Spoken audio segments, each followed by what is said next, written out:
indeed a pleasure and an honor to introduce to you our speaker, Dr. Ron Evans. He's the March of Dimes Chair in Molecular and Developmental Biology and Chief of the Gene Expression Lab at the Salk Institute. A few words about his biography. Ron earned his BA in bacteriology and PhD in microbiology and immunology from the University of California at Los Angeles and completed his postdoctoral fellowship at Rockefeller University. He then came back to Salk Institute and he has stayed there ever since. So the landmark cloning of the human glucocorticoid receptor in the 1980s by his laboratory produced the first complete information on the protein sequence of a steroid hormone receptor composed of precisely delineated functional domains. And thus this became a prototype structure for all subsequent receptors.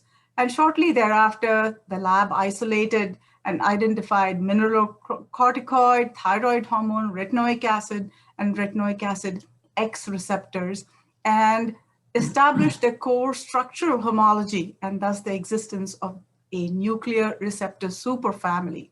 So in this way, his lab established the first molecular blueprint of steroid receptors and isolated the first orphan receptors and proposed the existence of this large superfamily of nuclear receptors.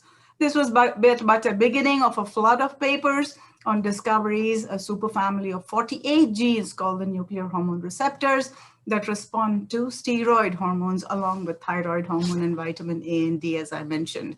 While this revealed receptors for 7 known hormones, the discovery uncovered 39 more receptors involved in previously unknown physiological pathways. So these advances really launched the modern era of molecular endocrinology, finding receptors for cellular growth, for development, for inflammation, etc., and even the creation of new brain cells. By establishing these unique connections between genes and hormone activity, his work has revolutionized the fields of endocrinology and metabolism and has led to the invention of novel classes of drugs that treat disease by targeting genes.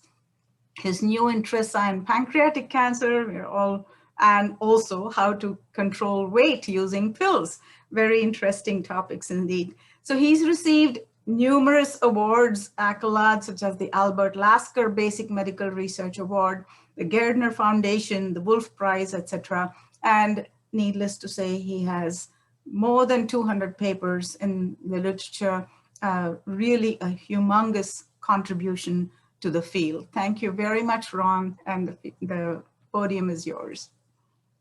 All right, thank you, Sarah. It's great to see you, and thanks for the invitation, and welcome everybody to this very interesting talk, which hopefully you've been in the series. I think that this is a great area to think about, which is oftentimes historic, looking at the origins of sort of the study of hormones, which began literally, a bit more than approximately 100 years ago. Insulin was really at the beginning. We're celebrating the 100th anniversary of insulin. And I'm going to tell you sort of, our saga of this story. And I have this cover slide listed here as nuclear receptors, physiology's architect. And what I mean by that is I think the receptors play an unusual and important role in the field that we call physiology. And physiology is kind of a word that doesn't express anything in specific in terms of mechanisms.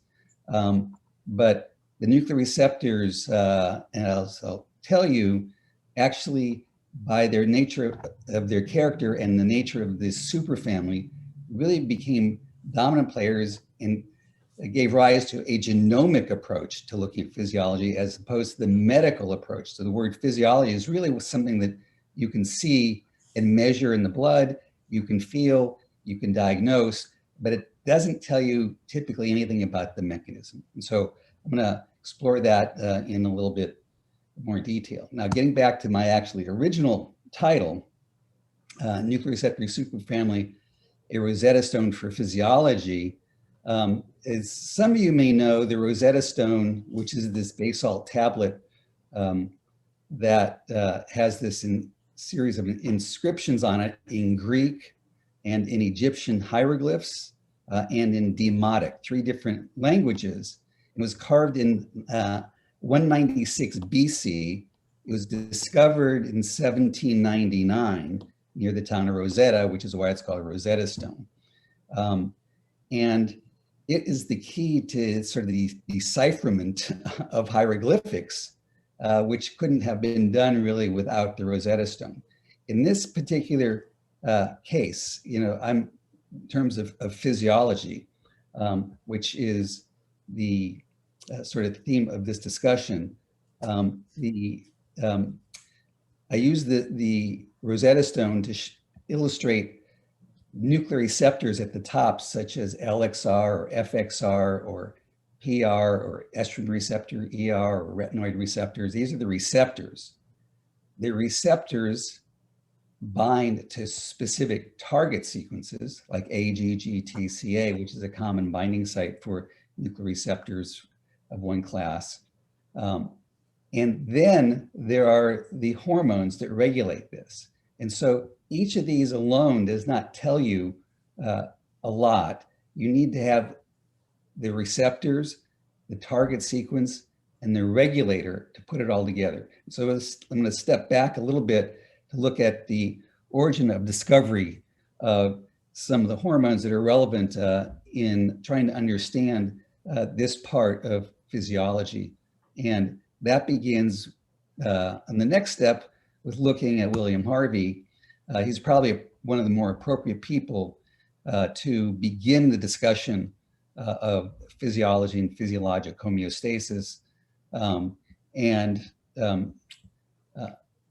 Harvey basically was known for the discovery of the circulation of blood. It might seem obvious that blood circulates, but actually in that time, that was not known. It was the liver was the most important organ at that time in the body.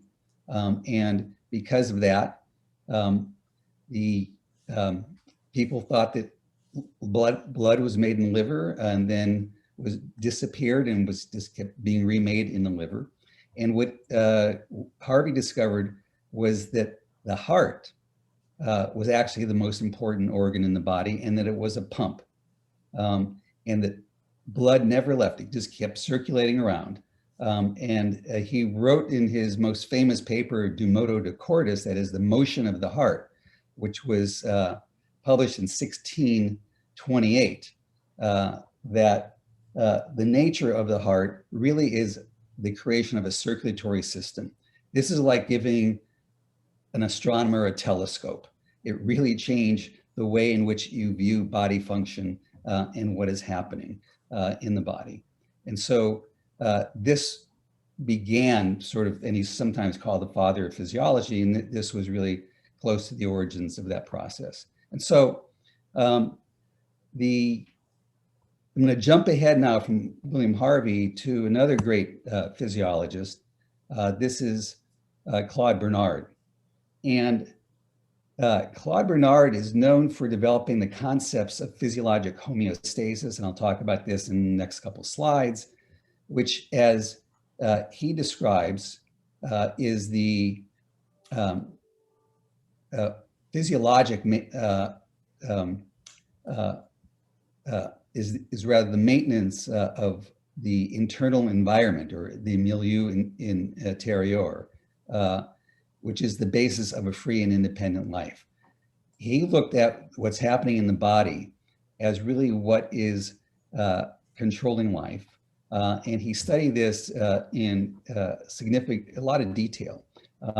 And he viewed physiology as the mechanisms that keep the body alive and basically create what it is. And so, and what he studied in bringing this together is organ physiology, which is obviously that's an area particularly of my own interest, to the study of the organic functions, including endocrinology, kinesiology, enzymology, nutrition, immunology, cytology, hemodynamics, and neurophysiology. That is sort of everything that we think about that might be physiologic mechanisms.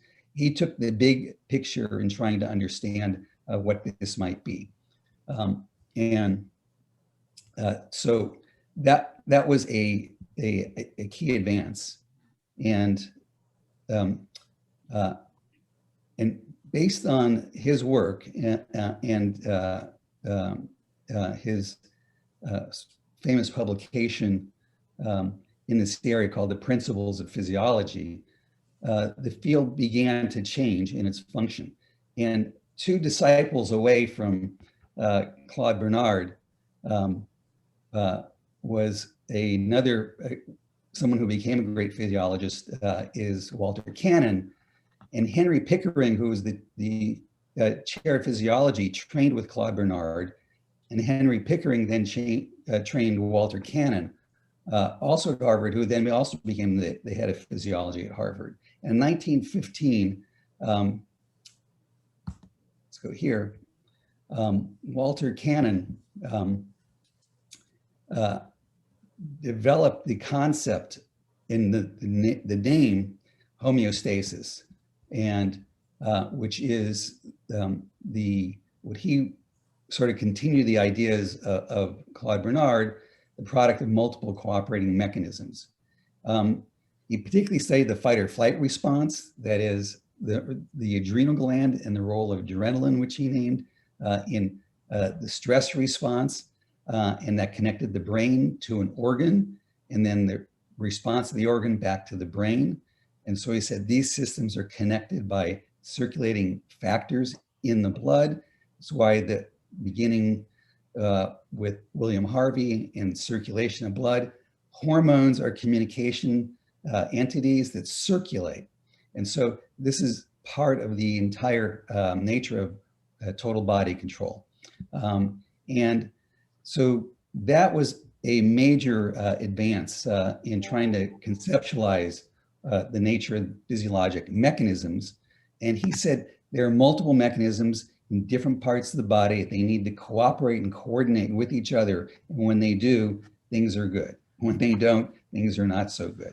And so based on that, then the field began to gain some additional traction.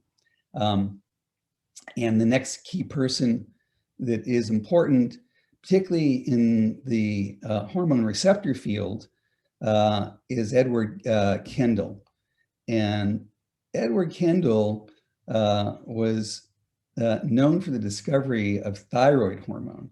And this was a project he specifically moved to the Mayo Clinic to be near the stockyards, to be able to study the thyroid gland. He was able to collect, and he needed to collect 3 tons of thyroid glands.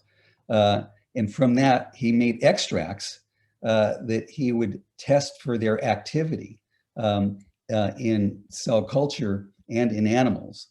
And by doing that, was able to progressively concentrate this entity. And on Christmas Day in 1914, at the age of 28, he obtained the crystals that are actually shown right here. And this was a major advance. He presented this 1 month later at the Society for Physiology meeting in January, where he announced the discovery of not just the crystals, but the structure that had an indole ring, and he called it thyroxindole or thyroxin, and was basically the first nuclear receptor hormone to be crystallized. But it turns out he got the structure wrong. It was close, but not correct, and he thought his career was over. It was corrected by another physiologic chemist called Harrington, but eventually it got settled, and he wound up being one of the great leaders in hormone physiology. And we'll get back a little bit to some of what happened with his work on thyroxin and ultimately glucocorticoids as well. But I want to, in speaking about that, because this is really close to the area in which I had an interest in, and this is Thaddeus Reichstein. He was one of the great chemists at the time, Swiss chemist. And he isolated in 1939 glucocorticoids, and he showed that they were actually related to the recently discovered molecule estrogen and the closely discovered molecule androgen, and said that glucocorticoids are part of the same steroid family. And he provided the crystal structure of that and went on to develop the synthesis of glucocorticoids. And he was one of 3 recipients for the Nobel Prize in the discovery of glucocorticoids, along with Edward Kendall, who was Anne Hench. So these 3 won the Nobel Prize in 1953. And in 1952, he discovered the very last of the known steroid hormones. So you go from the beginning of the century with the discovery of vitamins, and that, in that case, also, I'll tell you a few more molecules with physiologic roles, and yet it's going to take more than 70 or 80 years before we begin to understand the mechanism. And so there's a long history of discovery and mechanism. And so just to finish off the key people that in this early part of the field, and I'm going to talk a little bit about their work as well, very important to the stuff that we're doing, is Alfred Windus. Again, Nobel laureate for the discovery that bile acids are sterols. Bile acids, we know are produced in the liver, and they're not produced in a typical endocrine organ. And I'll talk about that more in the presentation. Discovered that in 1919. He also was very famous for demonstrating that what was called vitamin D, which was the 4th vitamin, there was vitamin A, B, as you know, vitamin B. So A is retinoids.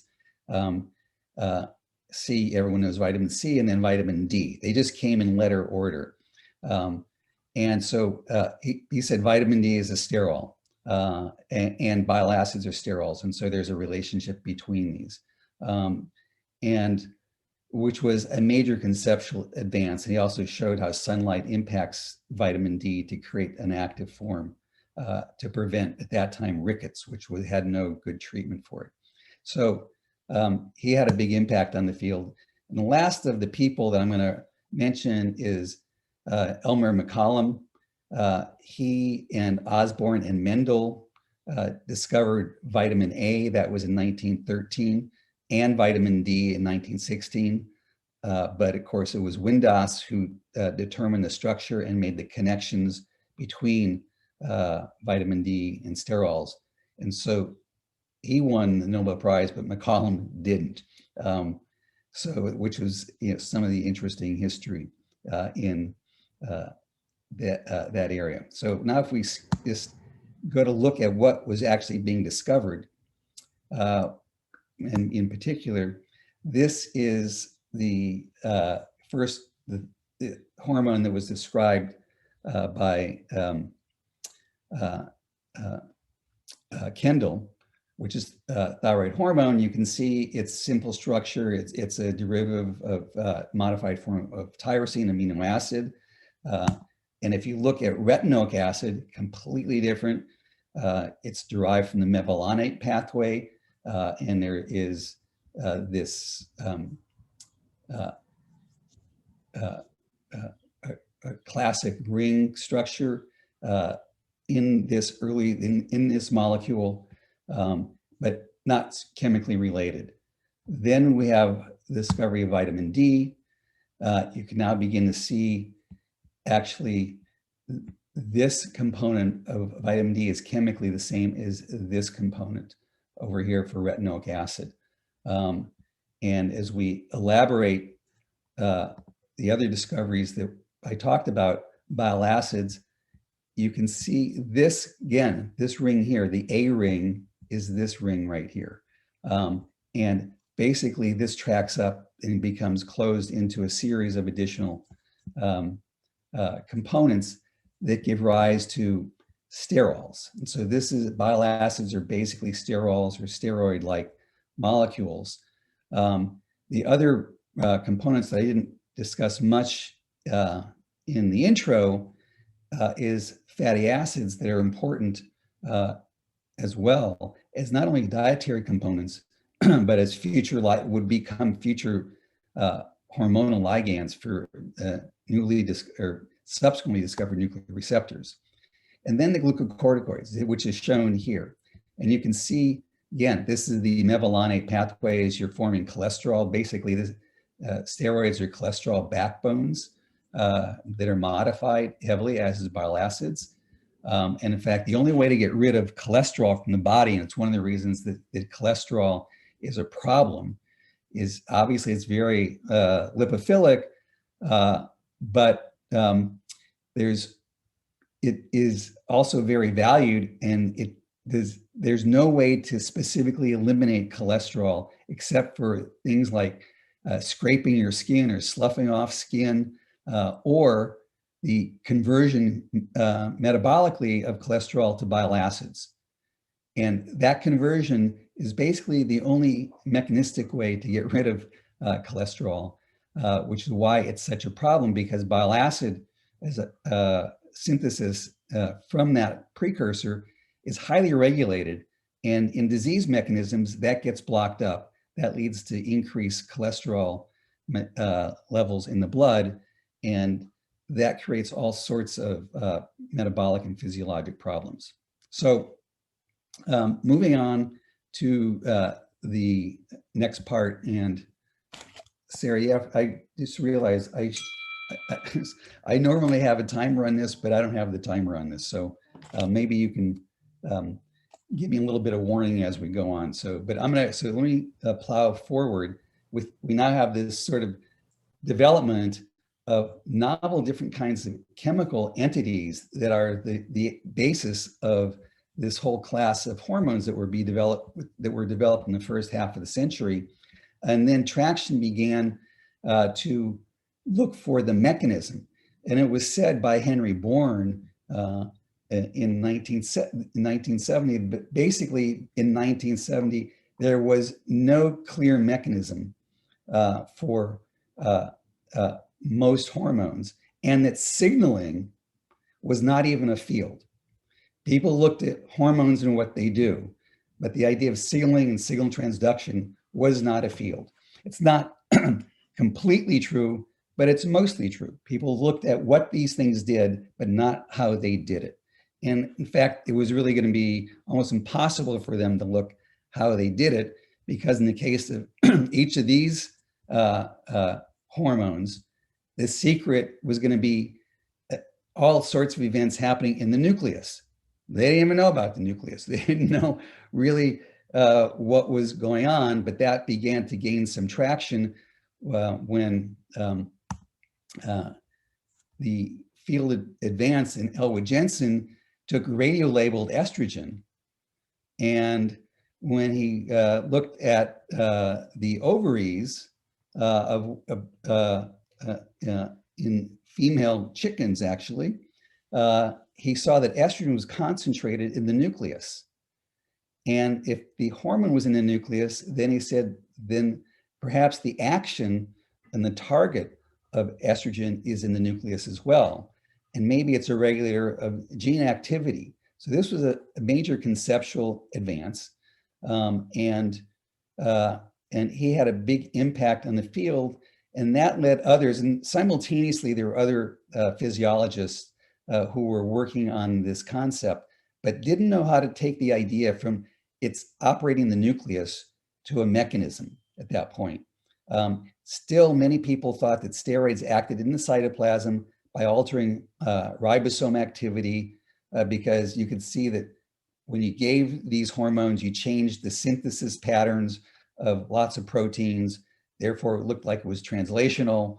And this is how fields go back and forth in trying to understand and develop how these hormones actually work. So I have up here now on the screen the nuclear receptor superfamily writ large, and I won't go through a lot of the details of the discovery. I will go through some of them in a bit, but just as an overview, glucocorticoid receptor, which we discovered in 1985, is here, and then it's followed by a series of the aldosterone receptor. There were 2 estrogen receptors eventually that were discovered, testosterone and progesterone. So these were all of the steroid receptors that were discovered relatively quickly. And I should say that the discovery of receptors, and I'll just sort of go down to the bottom, this little pattern here of the model of a steroid receptor structure, is that in 1985, when we completed the structure of the human glucocorticoid receptor, we proposed it had a domain structure. We proposed specifically it had a DNA binding domain that we could identify, although no DNA binding domain for a transcription factor had yet been identified, which was kind of, may sound surprising, but it was very difficult to isolate transcription factors. They're very rare. You need lots of biochemistry and lots of other technologies that you just basically, we had to invent at the time. And so there was a lot of stuff that actually didn't exist, but the field was forced to create if you want to study what might be a transcription factor. And so the kind of anecdotal part of this is that science is often competitive, and there were lots of people who were interested in hormonal mechanisms. Because I trained at Rockefeller with Jim Darnell, he was all about transcription of the adenovirus and RNA processing. And while he was a big polydenylation guy and one of the most famous people in that space, when I went there, I said, I don't want to work on polydenylation. I want to work on the promoter. And he said, well, there is no such thing as a promoter in this virus. I go, what do you mean? He said, that's how it gets started. He says, no, promoters are from bacteria because they're defined genetically by mutations. So you don't have any genetics to study what you're looking for. You're looking for a transcription start site. He said, you're looking at a biochemical problem, not a genetic problem. So what I found is I argue with him all the time about this, but he gave me a much more formal approach to organizing my thoughts on what we're really trying to discover and illuminate. And that led to the sequencing of what I thought is a site in the adenovirus that I had identified as the potential promoter in a DNA restriction fragment. And with Ed Ziff and I, we sequenced it. There were no slab gels at that time. There's no electrophoresis like that. We had to use certain types of, we had sewing machines that we stitched on paper wicks onto nitrocellulose that were strips that we put in these gigantic electrophoresis buffers that went overnight. And through a complicated mechanism that never involved any gels, we were able to decipher the DNA sequence of that start site. And the perhaps equally important thing is that doesn't tell you where it starts. It just says, this is the region that we know has the start site. So we had to simultaneously sequence the nuclear RNA and get the 5' end of that RNA, which there was a way to do that, and sequence that. And that said that the RNA exactly matched the DNA sequence nucleotide for nucleotide up to one single specific point. And at that point, there was no match. And we said, that's the initiation site. That is that nucleotide where you get the first match is the start site. And that was our first sort of major cell paper. And that described the first eukaryotic promoter, and which has the TATA site and all the TATA boxes and other things in it. And that basically led me to focus on trying to understand transcriptional mechanisms. And when I left the Darnell lab, that's what my focus was, but not for viruses. I wanted to work on cellular genes because cloning had been developed. And so the way in which that happened was I decided to work on the growth hormone gene because with a lot of sort of angst, growth hormone was shown in cell culture to be regulated by glucocorticoids and thyroid hormone. So I said, here's a way to turn a gene on and off. You can control it in cell culture. And so let's use this on-off switch with these hormones to see if we can track down the actual receptors that mediate that, because they're going to be the controllers of the transcriptional on-off switch. So that's what led to all this. Pierre Chambon was my major competitor. He had a big lab. I didn't like him at all. He had 50 people, I had 5 people. And we worked day and night on this. Your phone's ringing. Sorry, yeah, and we were going neck and neck on this. And so I was at a Gordon conference in the summer of 1985, and my graduate student called up and said, we completed the sequence.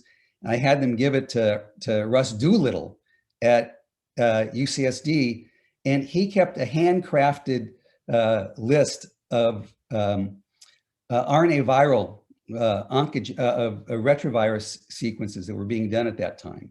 And there were no computer searches. Everything, his secretary would just hand put it in.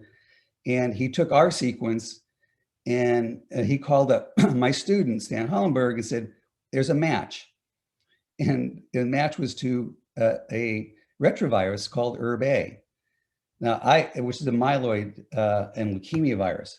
As a graduate student, I studied RNA tumor viruses and particularly myeloid leukemia viruses. So I knew this retrovirus.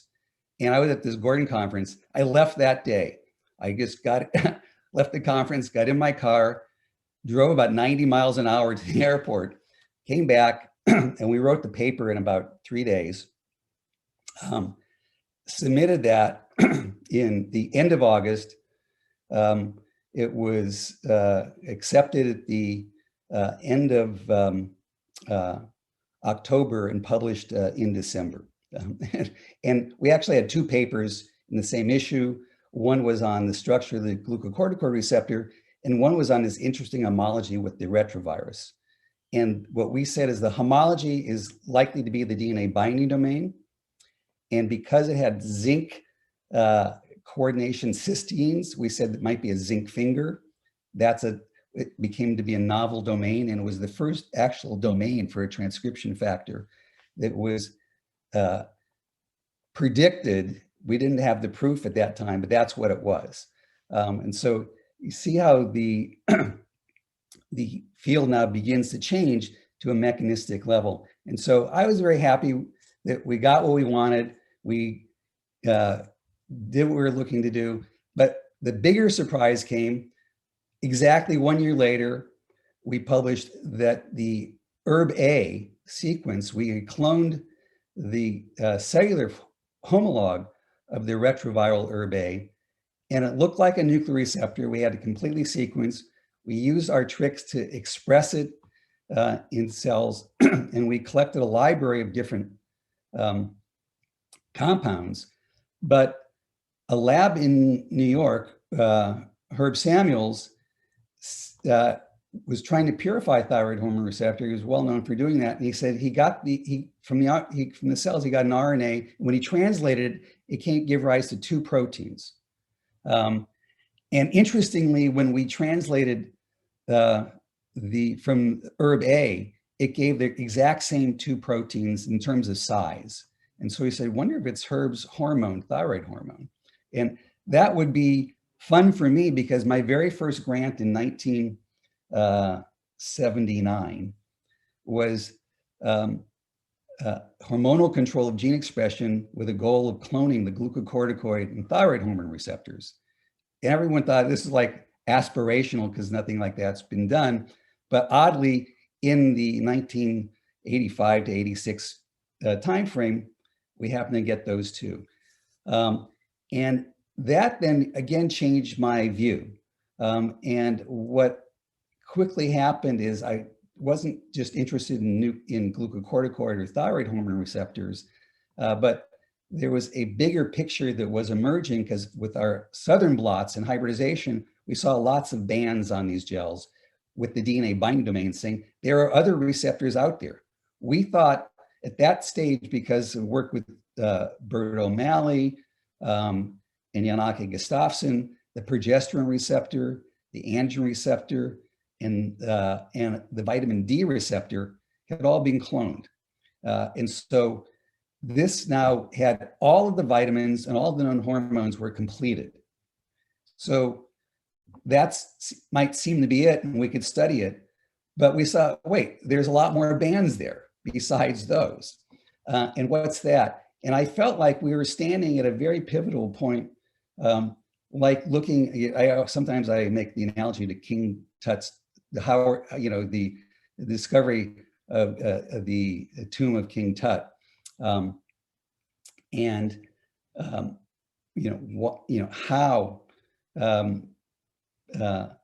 the decisions are to make how you want to go forward. And so we knew that there was this whole group of these bands, the only way to get in and unlock that was to try to get, sort of in an analog, get into the tomb where these things were being hidden. And we figured out a way to unlock basically the door to characterize these, what we called orphan receptors at the time, receptors with no name. And we developed a series of technologies. And once we got through that door, which was opened by the glucocorticoid and thyroid hormone receptors, there was basically a room filled with other things. And that you couldn't even imagine, because when we began to collect them and characterize them, but each time we got a new one and figured out a new receptor, which the first one was the vitamin A receptor, which was great to get. And then there were a whole series that we didn't know what they were, and we kept going after these. And each one that we got gave rise to another question. And so what happened is, looking at specifically the glucocorticoid thyroid hormone receptors, we began to look at what is this real thing that's happening, and it became a superfamily of genes. And as Sarah said, while there were 7 known hormones, what this meant is that there were really, in the end, 48, that there were 39 hormonal and physiologic mechanisms that we didn't even know about. Obviously, they're in the body and they're working, but no one had any idea what they were. And so to me, that became the bigger question, is now trying to solve the problem of what is this larger family? What does it mean? What does it do? How does it work? And so that opened up sort of the next era, and I'll keep trying to move a little bit more quickly here. And just to show you some of the structural components of this is the DNA binding domain that several groups, including ours, crystallized on DNA. This is the ligand binding domain. These are completely novel and unique domains, not previously been seen before in any other organisms. And particularly, I'll say one thing, which is the nuclear receptor motif is the only transcription factor, the only one that is unique to animals or the animal kingdom. All other transcription factors and their classic motifs were either developed in bacteria or yeast or mold. And all those are still conserved in humans and all other organisms, but the nuclear receptors only present in animals. And because of that, I believe that the receptors and their evolution really represent the foundational origin of the animal kingdom. And so you go from, I'm looking at a receptor and how it works, to what's the next bigger issue? Oh, tying it to thyroid. what's the next bigger issue? Tying it to this family. What's the next bigger issue? Maybe this is like really the foundation of the animal kingdom, since there's this transcription factor touches every physiologic pathway and it's unique to animals. So I won't go through there's a lot of mathematics that we're doing that shows that in fact that may be the case. But I want to sort of illustrate quickly here. This is a different way to look at the superfamily. I call this the ring of physiology. This was put together by my lab and the lab of David Mangelsdorf, based on, at that time, about 100,000 PCRs of the expression levels of each individual receptor in basically 48 tissues in the body, in males and females and in different ages. And point is that we group these not by sequence or structure or ligand, but by which receptors like to be with each other. And so if you look over here, that's where it says reverb, which is the regulator of circadian rhythm, or vitamin A receptor, RAR, or these ERRs, which are the most oxidative transcription factors in the body, and thyroid hormone receptor is here. Here's TR alpha. These are all working together, and we believe that these are represent the central control of circadian rhythm. And circadian rhythm is the dominant player in metabolic function and metabolic dynamics. And so these group together, not because of their homology, but because they cooperate in what Walter Cannon said, a series of interlocked mechanisms to create this distributed part where the receptors and the ligands can coordinate with each other to create these more complex interactions. And so, and if you look down here, glucocorticoid receptor controls glucose, LXR controls cholesterol, and PPR controls long-chain fatty acids, sugar, cholesterol, and fat. They have no structural relationship to each other, but physiologically, these factors need to be completely balanced with each other. And so they form their own little branch. And so just by studying this, you see a different way of thinking about the physiologic mechanism. And if you look around the circle, you begin to see things like lung cancer or thyroid disorders or breast cancer. That is, besides being in clusters, they link as well to different types of disease mechanisms. And prostate cancer, obviously AR and ER, but it's not just those. There are other receptors that now are linked to these disease mechanisms. And so we have a lot that is going on in just looking at this bigger picture. So we came from a very, very narrow and very specific question in the beginning to a much more expansive question as we went along. And I should say that legitimately, many people in the field, Keith Yamamoto, who is one of the key leaders, only worked and continued to work on the glucocorticoid receptor and just the DNA binding domain. That's his, detailed focus, and that's what he really wanted to do, and he stayed with it. And I was in that as well, but I just, sort of ran with this because I thought that there was a much bigger question that you could address with it. And so the last of this part, I just want to say, again, very briefly, that you can't anticipate the kinds of ligands for receptors, other than they're almost all lipophilic. They are lipophilic. And so because they are, you can make synthetic chemicals very easily for these receptors. But here's arachidonic acid. These are fibrates that are linked to the PPRs, which are lipid regulating receptors. This is a prostaglandin that is that we discovered as a regulator of PPAR gamma, a natural molecule. This is a synthetic regulator of PPAR gamma that's an improved drug. This is a bile acid. Getting back, very, very far into Alfred Windus and others, looking at bile acids and vitamin D. And so we have this collection of molecules, but there's even more, as you can see here. This, one of the receptors that we discovered and Steve Cleaver, a former postdoc in the lab, discovered is PXR, pregnane X receptor. It's similar to other receptors, but it binds xenobiotics. What are xenobiotics? These are the molecules that you eat. We eat our environment. Plants have tons of molecules, small molecules that are designed either to fend off predators. And so they make just a menagerie of different kinds of compounds. We eat plants, we eat other animals, and therefore all their chemicals get into our body.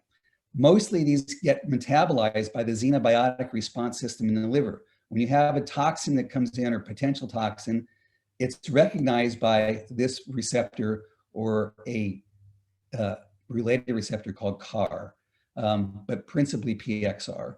And it recognizes literally hundreds, we believe thousands of different chemicals. How does that work? That's another interesting question, because it knows what to do, but other receptors can't see this at all. And so it's very specific for xenobiotics. And so this is just another interesting and fascinating way to look at how this essential system of protection against toxins is critical. And so there, instead of specifying the chemical at high resolution, you despecify, you create a lipophilic pocket for things that are not normally in the body. And so you just make it so it can't see regular steroids, but it sees these, and you sort of create a system that is deregulated, but sees things that other receptors would normally reject. I don't want to go through this chart. Basically is saying through a discovery mechanism, you can also get ligands and new classes of the natural ligand and then synthetic ligands. And the point of this is that this became a very translational field besides a very molecular field. So these are transcription factors that happen that virtually everyone has an interesting physiologic role, and you can make ligands to it. So for us, it was a dual benefit because there was a lot of interesting chemistry, and many drugs and dozens of hormones have been made now and approved for this family. I want to mention not so much that part, but now as we kind of get closer to the end, the way in which these receptors work is by binding a good class. Besides the steroid receptors, the non-steroidal receptors, the orphan receptors, typically bind not as palindromes and homodimers, but rather as tandem repeats and as heterodimers. And so then the partner for almost all these is RXR, something that David Mangelsdorf discovered in the lab in 1989. And this is the binding sequence, AGGTCA, and thyroid hormone receptor binds the same sequence. Vitamin D receptor binds the same AGGTCA. Thyroid hormone receptor binds the same sequence.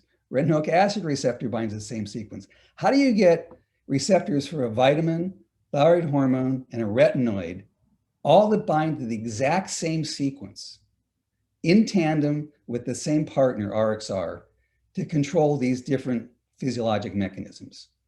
And this is one of the brilliant things about the evolution of specificity and where it resides. And you might think it all resides in the DNA binding domain, but this tells us it doesn't. In fact, there's dozens of receptors that bind to this exact same sequence.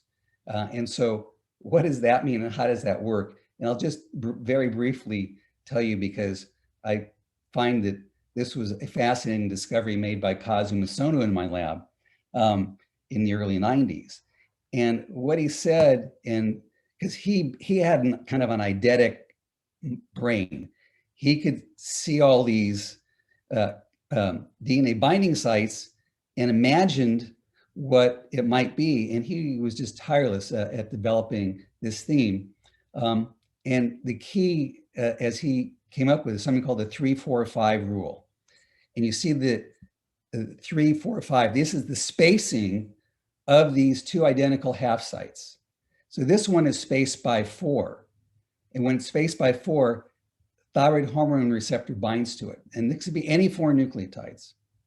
If it's spaced by 3, take one out, it becomes a vitamin D receptor binding site.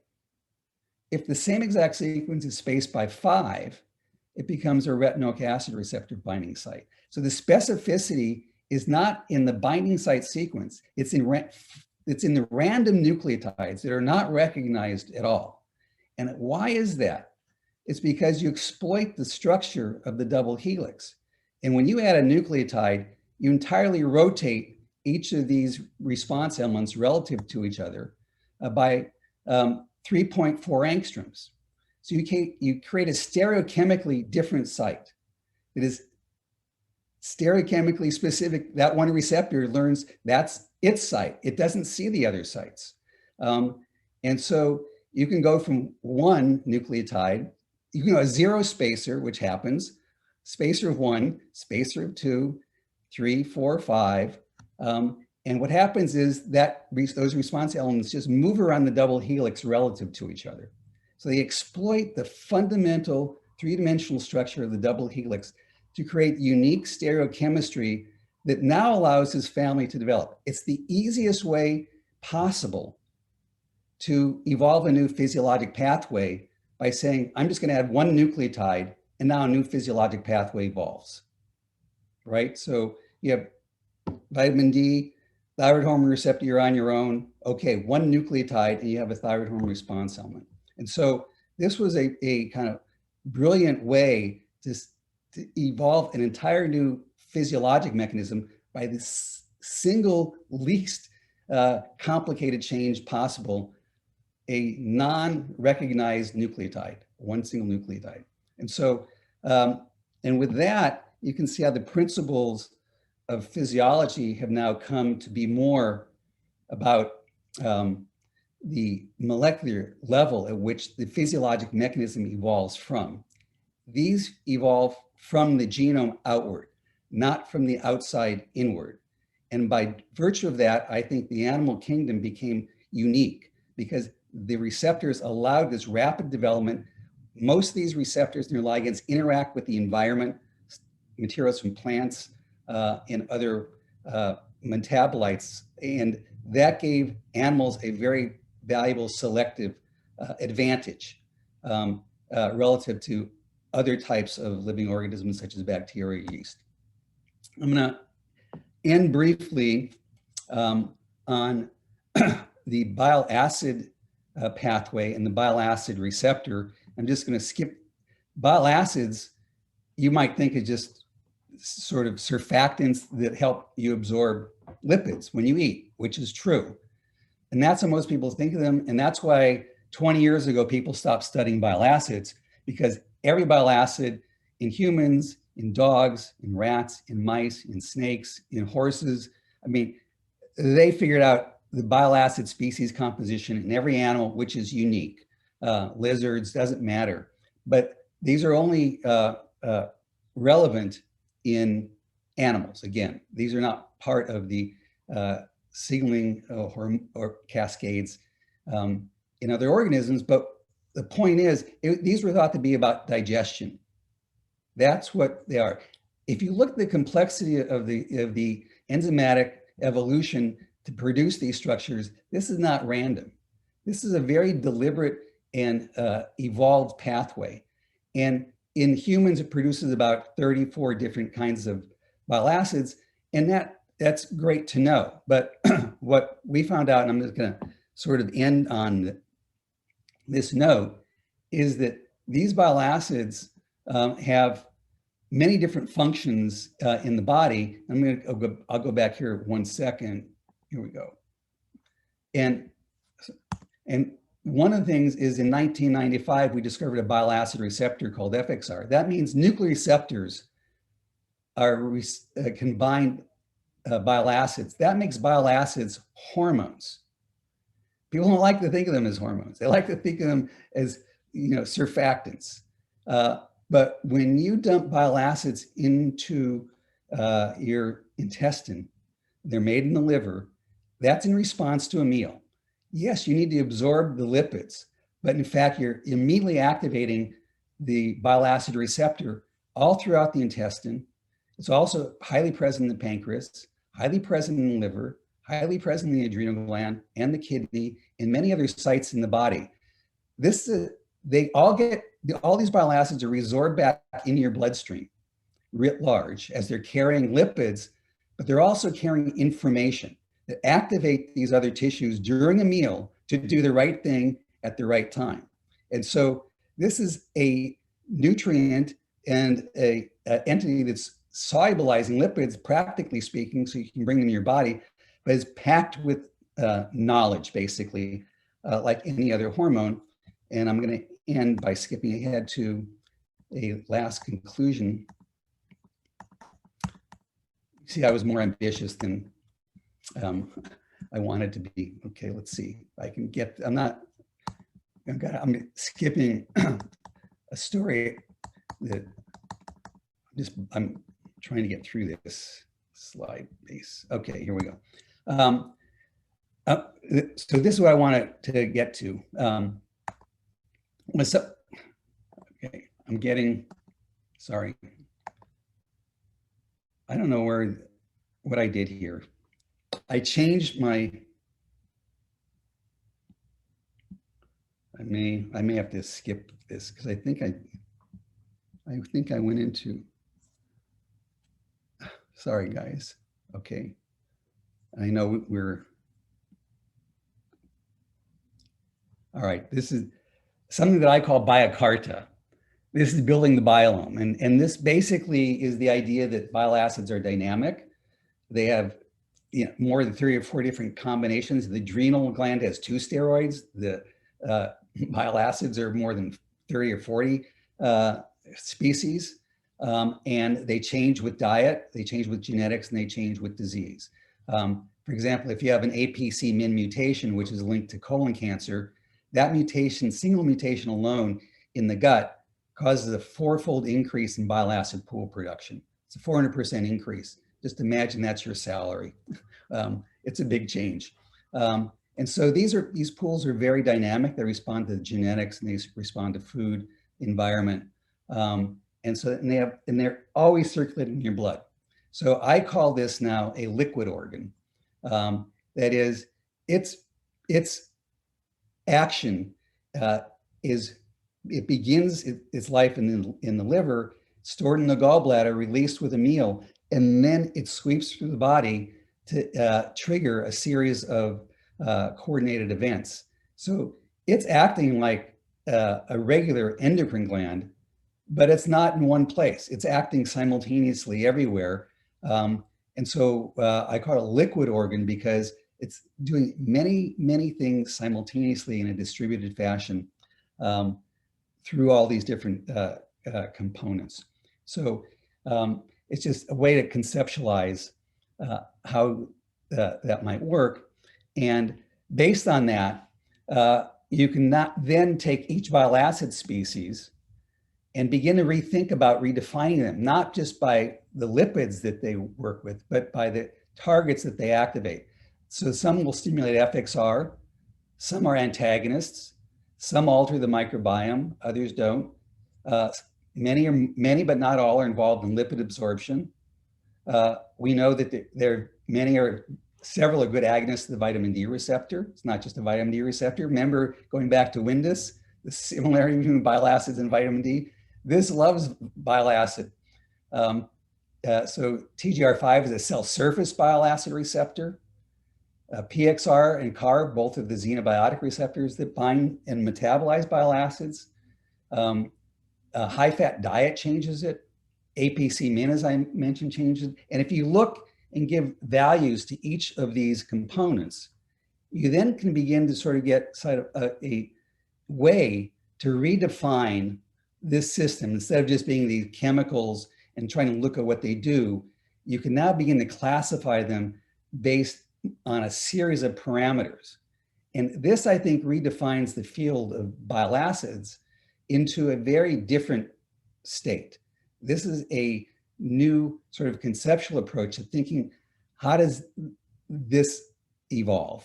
And there are many more components that can be added to this to create further granularity. And that's kind of the area that we're working in now. So I'm going to stop the blah, blah, and go off to the, just the acknowledgements here very briefly, which is my lab for a long time, and the colleagues that I have fun working with, and particularly my mentors who really help formalize my thinking a little bit more. Great collaborators, great competitors. I used to hate Pierre Chambon. We're very good friends now. And, you know, family and friends and my guitarist, which is the one way I can turn my mind off. It's very hard to turn my mind off other than when I pick up a guitar. So with that, I think I ran over, but happy to answer any questions. Thank you, Ron. That was a real voyage through the history of hormone receptors. Very, very important, and indeed serves the purpose of this whole series, that is to let all our younger scientists know that these voyages are long, and to get to these answers is very, very difficult. Now, a lot of material covered. If I may start with the first question, and that is, when you mentioned this evolution of novel functions in response to whatever is hitting our body. Now we know that every decade has a new set of chemicals, a new set of foods, etc., almost epigenetic environmental influences that affect each one of us. And do you think that these hormone receptors modify themselves in terms of getting new partners, etc., to work with these new chemicals, etc., especially the CAR receptors, right? Those are for detoxifying. Yes. No, what we don't see in the xenobiotic receptors much evolution. What we see is a very large binding pocket. And actually, sometimes the pocket can have 2 ligands in it. What it's recognizing are lipophilic structures that are not being, that other receptors have become so specified they exclude the ability to recognize those.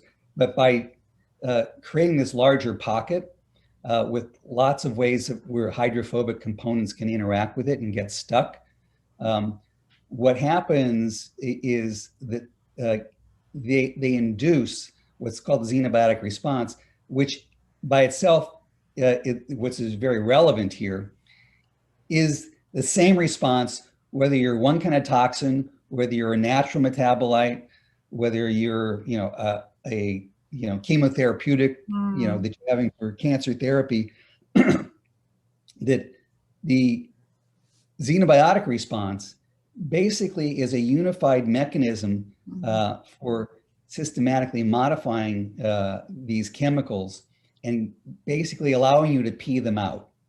It's a way to let hydrophobic molecules get out of the body efficiently. And so the secret for that part is very low level.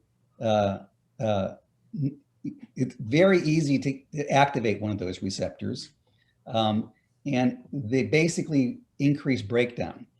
The challenge, part of the problem is that with many drugs, that because they actually bind very tightly to the xenobiotic receptors, they induce prolonged activity of the degradation response, and then they start degrading everything else in your body. So if you're on a med, for example, if you're on a contraceptive, these will induce the enzymes that just break that down, and women get pregnant. And they say, I was taking this, but they're also taking often like, hyperformin or what's called, what is it? It basically, it's a natural medicine that tends to calm you down a little bit. St. John, comes from St. John's wort. You can buy it. You can buy it. It does have beneficial central effects, but it's one of the most potent activators of the xenobiotic response. And so any other drugs you're taking are eliminated. And so you have to be very careful when you're taking a supplement, because they're not necessarily safe, because most people don't know how they work. So the system is deregulated in an interesting way, which can actually be dangerous, but also in general, it's beneficial. There's a question in the chat box. This is Hari Ishwaran saying that he finds a 3-4-5 evolutionary concept rule very fascinating. So he was wondering if these sites are preferably also mutated in cancers as an easy way to switch gene expression responses. And in the same vein, are disease GWAS SNPs corresponding to these regulatory sites enriched in such 3-4-5 sites? Yeah, no, that's a great question. And the answer is there are SNPs in these sites. So very good question. And it's pretty clear that happens. In terms, what was the first part of the question, which was? That is, if the sites are preferably also mutated in cancer. Yeah. So not that we see where we see the most is in kind of heritable diseases. Mm-hmm. And I have to say that because of the randomness of the way that the cancer genome almost always collects significant numbers of mutations, and through the sort of DNA repair mechanisms that get compromised, those occasionally, they clearly are in nuclear receptors, but it's not like that's a dominant way in which those cancers depend on. So yeah, it's a good question. It's partly easy to answer, so they're important in one context, not fully, they're not major drivers in cancer. And the reason that's important is, for breast cancer, you can use estrogen because the receptors there, it's just being basically taken offline, and so because the receptors, the mutations in the receptor, but you can get antagonists that then can block that constitutive activation mechanism, and so it is where you find most mutations linked to receptors. It's the receptor mutations causing the problem, not the response element. Thank you. Are there any other questions from the audience? We still have quite a few on board. Please unmute yourself if you would like to ask the question.